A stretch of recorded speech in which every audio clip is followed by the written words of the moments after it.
بسم اللہ الرحمن الرحیم۔ کیا نماز میں پہلے سے صورت سوچ کر پڑھنا جائز ہے؟ جی بالکل پڑھ سکتے ہیں۔ پہلے سے سوچ لیں کہ آج میں نے پہلی رکعت میں کون سی صورت پڑھنی ہے، دوسری میں کون سی پڑھنی ہے، کوئی حرج نہیں ہے اس میں۔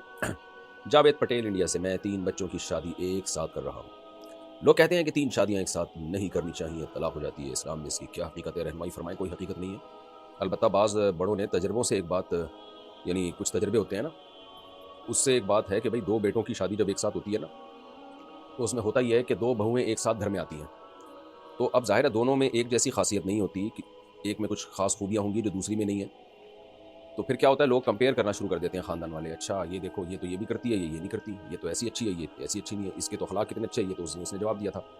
تو ایک ساتھ دونوں بہویں جب گھر میں آتی ہیں نا، تو اس طرح مقابلہ بہت ہوتا ہے، اس کے پھر فسادات سامنے آنا شروع ہوتے ہیں، کیونکہ کہیں بھی 2 لوگ ایک جیسے 100% نہیں ہوتے۔ تھوڑا وقفے سے جب ہوتی ہے شادی، تو پرانی والی کو تھوڑا بھول جاتے ہیں لوگ، اور پھر نئی والی کو فوکس کر رہے ہوتے ہیں۔ تو شرعی مسئلہ نہیں ہے، بڑے بوڑھوں نے، بزرگوں نے، بزرگ عورتوں نے یہ تجربوں سے یہ چیز دیکھی ہے کہ بھئی 2 ایک ساتھ بہویں جب آتی ہیں تو کمپیئر کیا جاتا ہے، لیکن 3 جب آ جائیں تو میرا خیال ہے پھر اتنا نہیں ہوتا، مقابلے 2 میں چلتے ہیں، 3 میں اتنا نہیں ہوتا مسئلہ۔ یہ تجربے کی بات ہے، اس کا شریعت سے تعلق نہیں ہے۔ تو اسی طرح 2 بیٹیوں کی شادی جب ایک ساتھ ہوتی ہے ایک ہی دن میں 2 بیٹیاں رخصت، تو 2 داماد وہ بھی بالکل ایک جیسے نہیں ہوتے، تو اس میں پھر ایک جو ذرا کم کوالٹی کا داماد ہوگا تو اس کی برائیاں پھر شروع ہو جاتی ہیں۔ یہ تجربے کی بات ہے، اور ویسے بھی آج کل اتنا جوائنٹ فیملی والا سسٹم رہا نہیں ہے، تو ایک داماد ادھر رہتا ہے، دوسرا ادھر رہتا ہے، آنا جانا بھی کم ہوتا ہے آج کل۔ شادی کریں جلدی سے جس طرح ممکن ہو۔ باقی 2 بیٹوں کی ایک ساتھ شادی اور 2 بہویں ایک ہی گھر میں آ رہی ہوں جوائنٹ فیملی میں، اس میں تھوڑے مسائل کا خطرہ ہوتا ہے، اس لحاظ سے جو میں نے آپ کو بتایا کہ لوگ پھر کمپیئر کر رہے ہوتے ہیں۔ اچھا یہ 2 بہنوں سے شادی ہو رہی ہو نا، 2 بھائیوں کی، پھر اتنا مسئلہ نہیں ہوتا، وہ تو 2 بہنیں ایڈجسٹ ہو جاتی ہیں۔ بہرحال کیا بیوی طلاق دے سکتی ہے؟ نہیں بھائی، بیوی طلاق دے نہیں سکتی۔ او بیدہ عقدۃ النکاح، اللہ نے نکاح میں ہاں کرنے کا اختیار تو بیوی کو دیا ہے، واپسی کا بیوی کو اختیار نہیں دیا۔ یہ مسئلہ میں بار بار بیان کر چکا ہوں۔ واپس شوہر طلاق دے گا تو نکاح ختم ہوگا، ادروائز نکاح ختم نہیں ہوگا۔ اور خلا میں بھی ایک ایگریمنٹ ہے، جب تک شوہر اس راضی نہیں ہوگا تو بھی خلا نہیں ہوگا، تو یہ بھی خوب اچھی طرح سمجھ لیں۔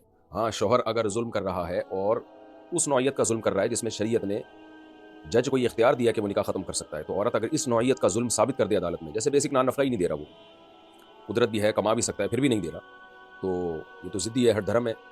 نکاح ہو گیا، رخصتی پہ آمادہ ہی نہیں ہو رہا، اس کو رخصتی کا اختیار بھی ہے، یعنی طاقت ہے اس کو، اس کے پاس بیوی کو بلا سکتا ہے، نہیں بلا رہا، لٹکا کے چھوڑ دیا اس نے، تو بھائی پھر عورت کورٹ میں کیس کرے گی کہ بھائی یا تو مجھے رکھو، میں رہنے کے لیے تیار ہوں، یہ نہیں کہ مجھے علیحدگی چاہیے، نہ، ظلم مجھ پر ہو رہا ہے کہ شوہر مجھے ساتھ رکھنے کے لیے تیار نہیں ہے، تو اس کو یا تو آمادہ کریں، رکھے اپنے ساتھ، نہیں رکھتا تو پھر مجھے چھوڑے، پھر بھی شوہر آمادہ نہ ہو، نہ رکھنے کے لیے نہ چھوڑنے کے لیے، تو پھر کورٹ نکاح ختم کر سکتی ہے۔ تو کچھ مخصوص انواع کے ظلم ہیں، وہ ظلم اگر عورت ثابت کر دے تو پھر اس میں بھی ایسا نہیں ہے کہ جج ایسا ٹھک کر کے نکاح ختم کر دے، اس میں بھی ایک شرعی پروسیس ہے، اس سے گزرنا پڑے گا۔